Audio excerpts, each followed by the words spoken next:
গো, তো গাড়ি কিনলাম, চল ঘুরে আসি কোথাও। নতুন নতুন গাড়ি কিনলাম, ঠিক আছে, তো কোথায় যাবে? ঘুরতে যাবে?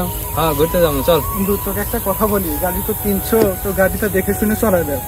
এখনকার দেশের অবস্থা যেরকম খারাপ, একটি দুর্ঘটনা সারা জীবনের কান্না। হ্যাঁ তোমার কথা ঠিক আছে। তো অবশ্যই দেখে শুনে গাড়িটা চালাবো, ঠিক আছে? বন্ধু তুমি যাও, আমি আজকে যাবো না, আজকে আমি একটু নামাজে যাবো।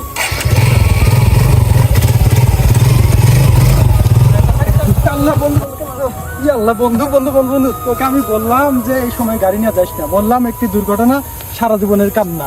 চল বন্ধু নামাজ পড়তে যাই, গাড়িটা হ্যাঁ ঘোরা। বন্ধু, চল। ঠিক আছে, আজকে থেকে ভালো হবে। আসলে জিনিসটা ভুল হয়েছে বন্ধু।